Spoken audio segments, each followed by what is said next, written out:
Hey, fourth graders. I am about to read chapter 16, The Train Station. I circle a telephone pole and a pair of garbage cans, dash across the yard and push open the kitchen door, not even bothering to close it behind me. Fingers crossed. I call, "I'm back, Angel," and stop to catch my breath. I walk through the house, holding my side. The bedroom is neat, without Angel's bag and her things on the floor. Empty. Everything is completely quiet.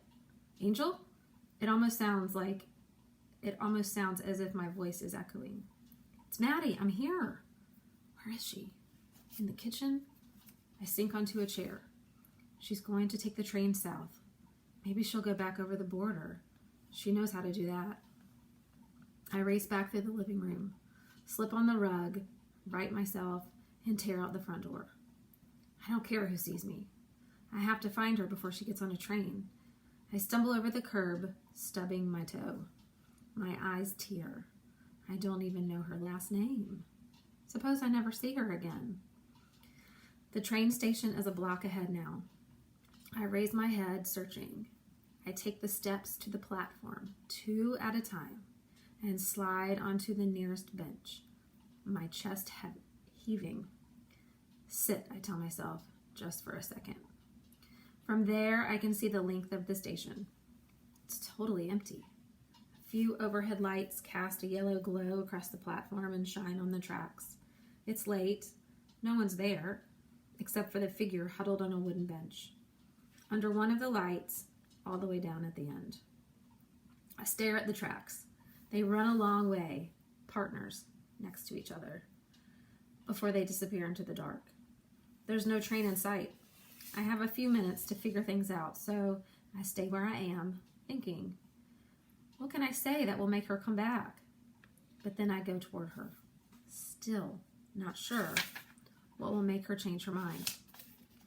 I sit down next to her, but I can't think of a single word. Her feet are up on a bench, her arms circling her knees. Her fingers and hair are so much cleaner than the first time I saw her. Let's go home, I say. She doesn't answer. Come on, Angel. She turns her head away. I don't even think that there'll be a train this late. She rests her head on her knees. One will come along sooner or later, and I'll be on it, she shrugs. I'll send the money back, you know I will.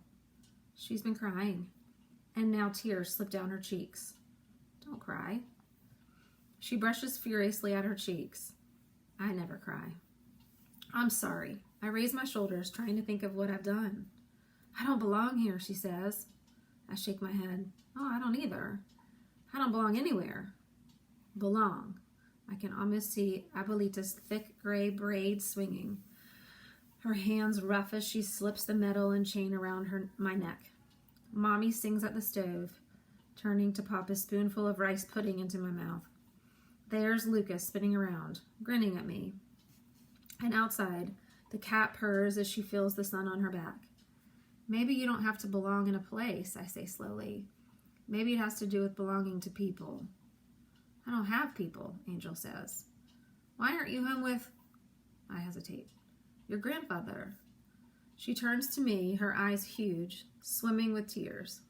Her voice so low I can hardly hear her. My brother, Diego, is my family, but now he's in the army.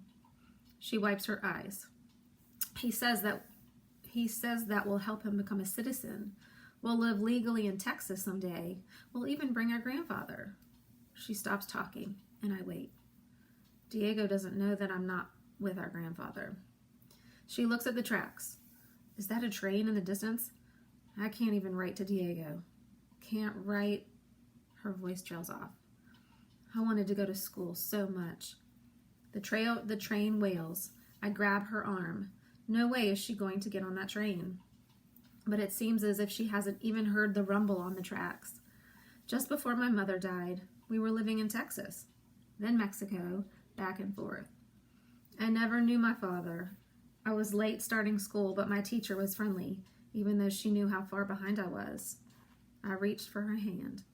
But then Diego and I were picking crops, so I didn't go to school. He took me to our grandfather's in Mexico. and I started school all over again. I was so tall, so much older than the others. The little kids in my class laughed at me. I just about knew the alphabet. I lasted only a few days. She glances along the tracks, sees the train, and stands. I stand with her, still holding her hand. She begins again. My grandfather was furious with me. No one lives here who doesn't go to school. I never told him I couldn't read. And after Diego left, we had our last argument. I walked out. She raises her shoulders. So, I've been walking ever since, grabbing food here and there. Sometimes people help. I shake my head. You see, she says, you see, I can't read. I can't write.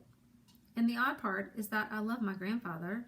He feeds the animals outside, and when he holds out his hand, birds swoop down and rest on his wrist, eating small pieces of fruit. I don't know what to say. I can't do anything, she whispers. You know all about the desert, I say, and you swim better than anyone. I reach back and loop her bag over my arm. Still, she doesn't move. I'm here because of you, Angel. The train explodes into the station with a blast of wind behind it. Bits of paper swirl onto the platform.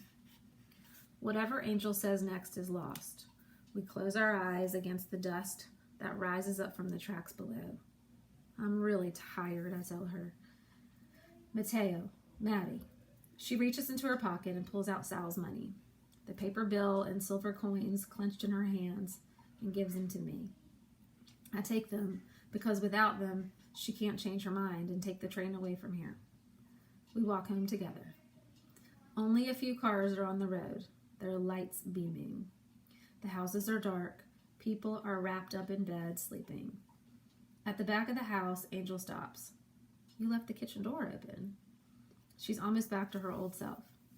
Inside, I close the door slowly, quietly. We stand there looking at each other. I reach into the closet and pull out a can of soup. I can almost taste tomatoes and onions. I have no more secrets, Angel says. Not one. I nod, opening the soup. Later, I'll write a memory about Abuelita.